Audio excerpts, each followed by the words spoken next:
everyone সকলোকে আৰু এটা নতুন ভিডিঅ'লৈ মই সুজিত কুমাৰ নাথে স্বাগতম জনালোঁ আৰু আজিৰ এই ভিডিঅ'টোত আমি আলোচনা কৰিম RRB PO versus IBPS PO দুইটা কি এক্সাম হয় কোনটো বেছি ভাল আপোনালোকে কোনটোত জব কৰা উচিত গোটেইখিনি কথা ডিসকাস কৰিম ভিডিঅ'টো একদম শেষলৈকে চাব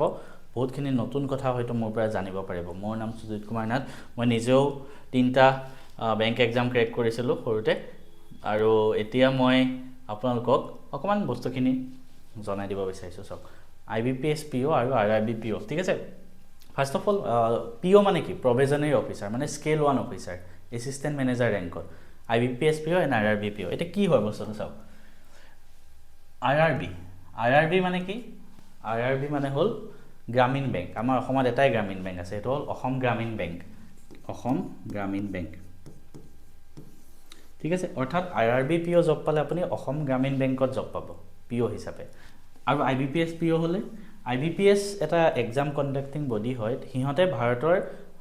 সৰকাৰি বেংক বিলাকৰ কাৰণে পৰীক্ষা পাতে ঠিক আছে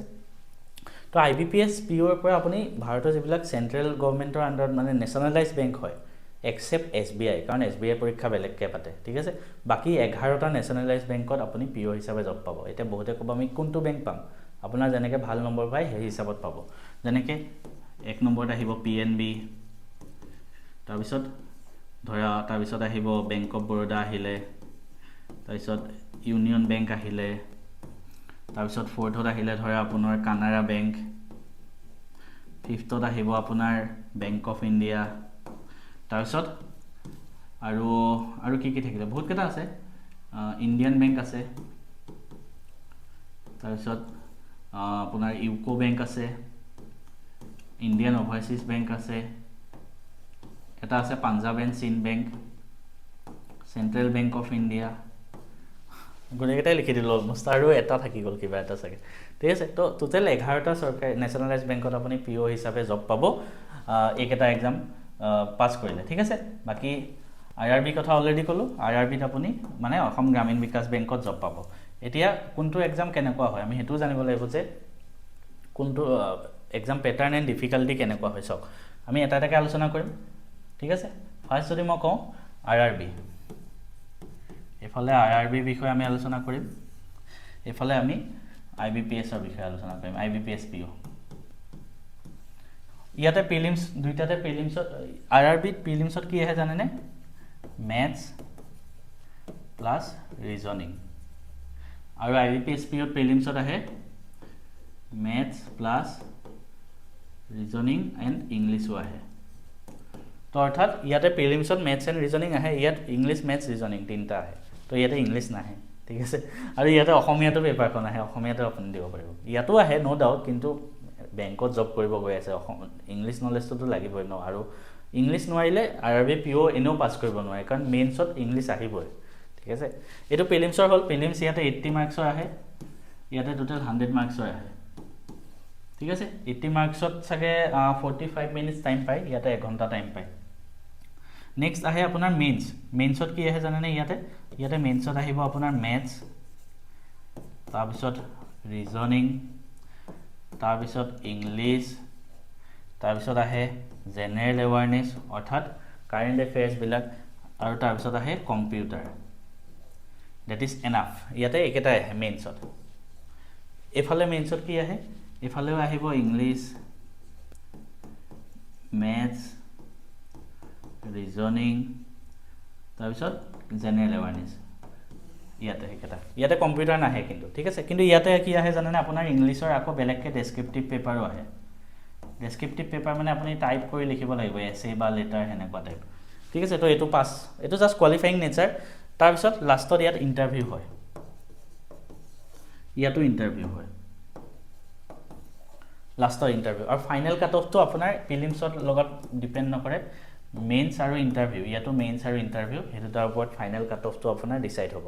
এটা কথা মনত ৰাখিব RRB PO মানে অসম গ্ৰামীণ বিকাশ বেংক অৰ্থাৎ অসমীয়া বেংক হয় তো ইয়াৰ মানে এই ইন্টাৰভিউটোত আপুনি অসমীয়াটো দিব পাৰিব কিন্তু IBPS PO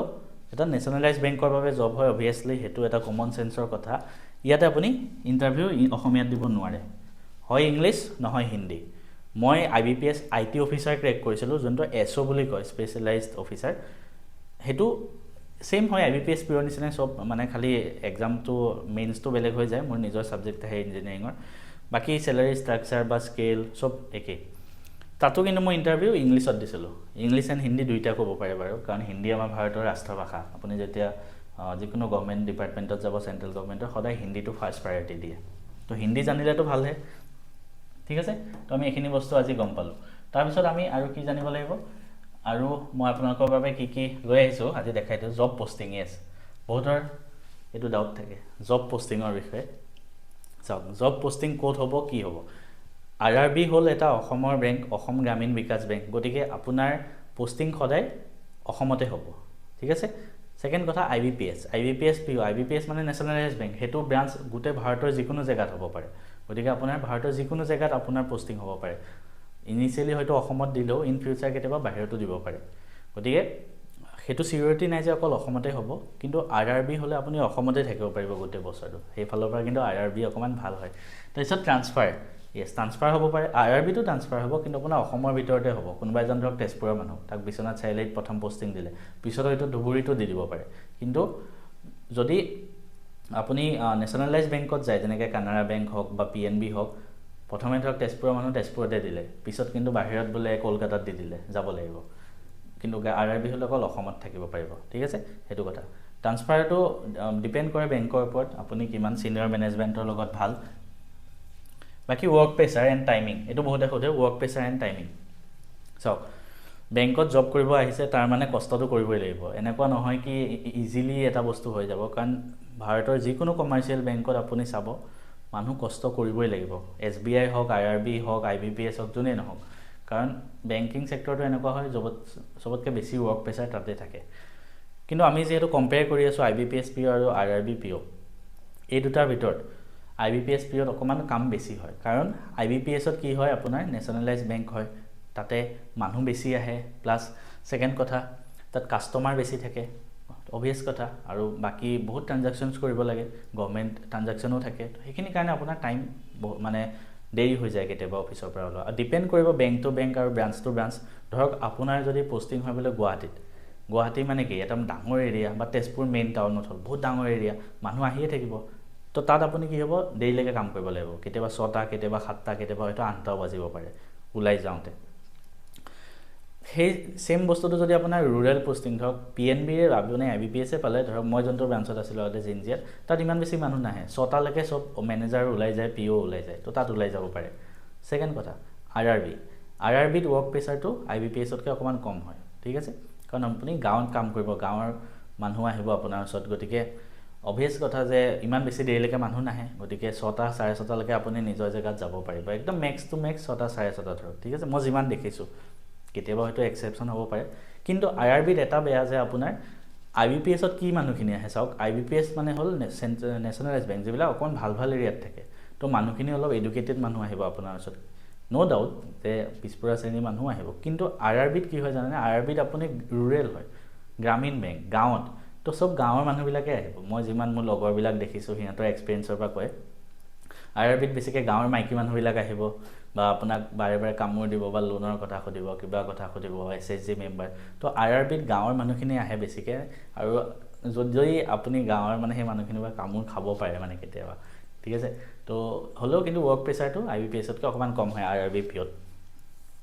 নেক্সট আমি কথা পাতিম যে কেৰিয়াৰ গ্ৰোথ এণ্ড প্ৰমোশনস এটো কিন্তু RRB ত বহুত বেয়া কাৰণ কিয় জানেনে মই বস্তুটা দেখাই দিছো এফালে IBPS মেবি RRB ত চেঞ্জ হ'ব চাগে RRB PO দুইটাতে আপুনি স্কেল 1 হিচাপে জয়েন কৰিব কিন্তু ইয়াতে স্কেল 1 ৰ পৰা স্কেল 2 মানে স্কেল 2 অফিচাৰ জনবিলাক ঠিক আছে এটা বহুতে ক'ব মেনেজাৰ মানে স্কেল 2 কয় নেকি নহয় কিছুমান ব্ৰাঞ্চত স্কেল 1 মানুহ মেনেজাৰ হিচাপে থাকে জাস্ট স্কেল 1 মানে এসিস্ট্যান্ট মেনেজাৰ জনটো তাৰ পিছত স্কেল 2 ওপৰৰ ৰেংকৰটো আৰু ইয়াতো তেনেকৈ নেক্সট প্ৰমোশন আপোনাৰ স্কেল 2 হ'ব ইয়াতো হ'ব কিন্তু ইয়াতে ডিউৰেচনটো বেছি লাগি যায় কেতিয়াবা 7 বছৰ কেতিয়াবা 10 বছৰ ইমানো লাগি যায় কিন্তু ইয়াতে 3 বছৰৰ ভিতৰতে এক্সাম পাতি দিয়ে 3 বছৰতে আপুনি স্কেল 1 ৰ পৰা স্কেল 2 হৈ যাব পাৰে আৰু স্যালাৰিও তেতিয়া বহুত বাঢ়ি যায় তো কেৰিয়াৰ গ্ৰোথ যদি বেছি লাগে IBPS ত আহক আৰু যদি ৰুৰেল পোষ্টিং লাগে ঘৰৰ ওচৰত লাগে অসমত থাকিব বিচাৰে কাম ইমান বেছি নাই তেন RRB ত আহক ঠিক আছে নেক্সট এতিয়া সবেই চাগে ভাবি আছে স্যালাৰি কথা কিয় কোৱা নাই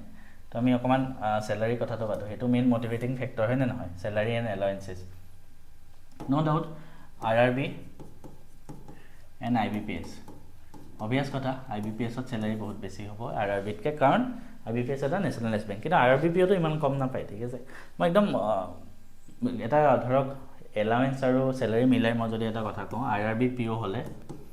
আপোনাৰ 70k মান আহিব initially at da same time IBPS হলে আপোনাৰ 80k মান আহিব ধৰ তো 10000 এটা স্যালাৰি ডিফাৰেন্স পাব আৰু IBPS ত এলাউন্স বহুত পায় allowances RRB ইমানো বেছি নাপায় তো ইয়াতে অকমান স্যালাৰিটো বেছি পাব ঠিক আছে কিন্তু হে 10000 স্যালাৰিৰ কাৰণে আপুনি গাঁৱত থাকিব পাৰিব ঘৰৰ ওচৰত থাকিব পাৰিব অসমত থাকিব পাৰিব তো RRB হে হিচাপত মোৰ মতে বেছি ভাল মই যদি কৰিলো হয় মোক যদি অপচন দিলে হয় তুমি RRB আৰু IBPS চয়েস কৰিবা কোনটো কৰিবা তো মই কিন্তু RRB কৰিলো হয় আপোনাৰ ওপৰত এতিয়া কোনটো ভাল পালে মোক কমেন্টত জনাবচোন যে IBPS PO নে RRB PO কাৰ ভাল লাগিলে এটা কথা কৈ থওঁ একো জব নোহোৱাতকে IBPS PO পাওক RRB PO পাওক SBI ক্লাৰ্ক পাওক IBPS ক্লাৰ্ক পাওক কিবা এটা জব আগতে পাই লওক ঠিক আছে কোনটো জব কৰিম হেতু কোনে চয়েস কৰিব যেতিয়া আপুনি সেই জবটো পাইছে মই তিনটা জব পাইছিলো তাৰ পিছত মই চয়েস কৰিছো যে মই এটো জেগাত যাম IBPS IT অফিচাৰ এৰিছো PNB এৰিছো তাৰ পিছত মই আহিছো এটো জেগাত যাম তো কিয় কাৰণ মই তিনটা পাইছো এট দা সেম টাইম আপুনিও ভাবিব যে কোনটো জব এৰিম হেতু নহয় এতিয়া ফ্যাক্টৰ নহয় সব ভালকে পঢ়ি যাও কাৰণ সিলেবাস সবৰে একে লাষ্টত চাম যোনটো আমাৰ হাতত থাকে হেতু আমি লম